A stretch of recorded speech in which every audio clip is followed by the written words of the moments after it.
And they've gone out, they've cleaned up county cemeteries, and so you'll often see them out working on the highways, and it's an assistance to our local municipalities. It gets them moved out there, and obviously they're minimum security prisons, though there's custody and safety there, but they're out engaging, helping the state. Now, when you talk paying for their time served, and absolutely. So there's a fee that is charged, whether that be to the local non-profit or the local unit of government. Sure, and they offset our costs. Offset our costs, and then is it, I would assume that because they have this skill set that they're developing on lawn maintenance, that helps them sort of keep their idle time. Idleness, absolutely. And does it help with some of the recidivism issues too? It does. I think one is, again, it's that work ethic. It's that knowing that nothing comes free, and when you try to short circuit that, you end up incarcerated. Yeah.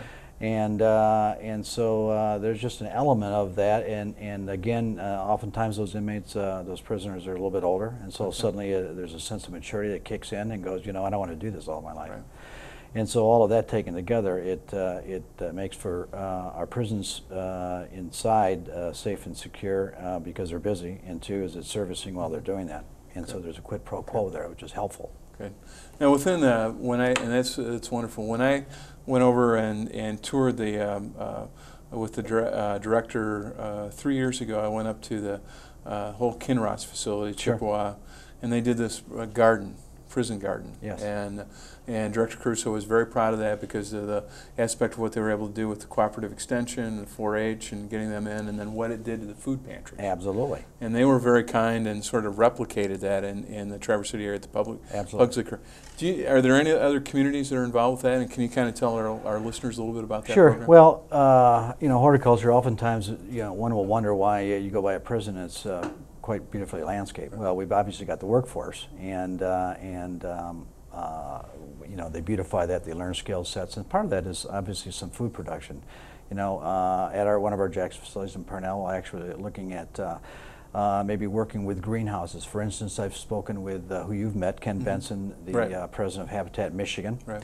And Habitat's one of the largest organizations in the country here in the state of Michigan, and exploring maybe greenhouses, having our inmates who are trained in providing fruits and vegetables and such. And those greenhouses go into maybe a habitat community, and so it's used kind of as a food market per se. And so those goods would be shipped over there. So notwithstanding the fact that oftentimes they're used for their own ingestion and for our food service program in Michigan. Well, it was really impressive what they were able to get done up at Kinross, and they've also replicated the Pugsley Correctional Facility. Absolutely. And in Kinross, they had used help with food banks and families that were very, very much in need. And then they had another section that was going to help with the inmates, and then they also had a flower program for families that were in crisis and that sort of stuff. So, I mean, to me, those are the things that really help out, sort of reducing the idleness, helping communities and with inmates that probably have done some very bad things.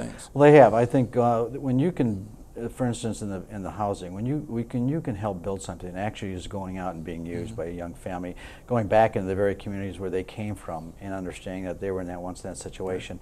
Yeah, there's a kind of a soul change, and I've seen it, and it's there are tough folks, to say the least, in prison. They should stay there. There are others, though, who do make a change, and they're going to be valuable citizens, hopefully, on the outside. So that makes a great deal of difference.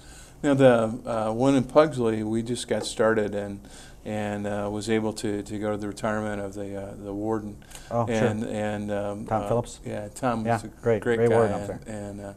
And so we were able to get that started under his watch, and I think they did last year almost 18,000 pounds worth of fresh vegetables. Is that correct? And I'm sorry, I'm not aware of that. I knew they were involved heavily in it. And so we were able to see that move forward, and so we're helping, Tom had asked me to get things going with getting asparagus grown, and then they have their own shopping list, and so they're out there kind of duplicating what they were able to do up at Kinross. And so we were able to work with President Simon's office at MSU. Oh, great. Part of the cooperative extension. Yeah, get cooperative extension in there to teach. And so I had, it was fun. I had some of the freshman legislators, Representative Schmidt, I had him into the correctional facility and showed them how they were teaching the gardening programs through the Master Gardener program at MSU. MSU, and so we're really up-ramping that whole program.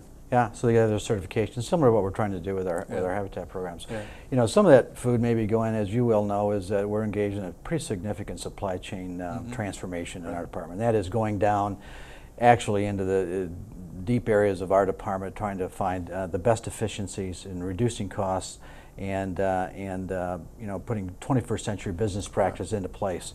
And that's what's expected of us, and that's becoming quite successful. That's another program we've launched, probably the largest of its kind ever, by a state department. Well, it's amazing with 50,000, you know, inmates. Sure. The logistics of healthcare, what we need to be doing on Incredible. transportation. Transportation. You know, Absolutely. I mean, food services. When you start talking to, you know, it's 30 miles to Munson, it's about 40 miles to War Memorial.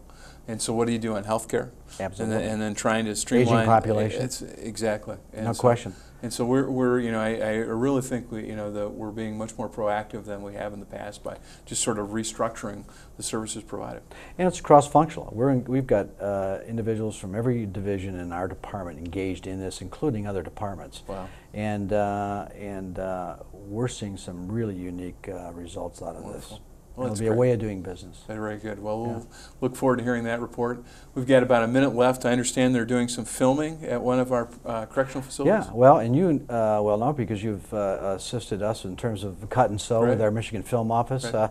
We've had a couple of films being shot at one of our correctional facilities, and currently my understanding is Robert De Niro and Edward Norton have been filming in Jackson, as was Hilary Swank. Two Wow. separate films, but you know, there's obviously a lot of activity at the Michigan Film Commission in the industry. So Janet Lockwood and her group and Michigan Travel are helping to help out them in our Mackinac or our Port Huron to Mackinac race. So great work of you and the things you're helping us to achieve. Good.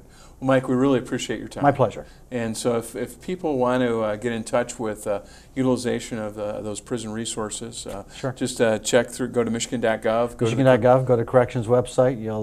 It's a wonderful website. Yeah. You can kick into either Prison Bill program or Michigan Prison Reentry Initiative.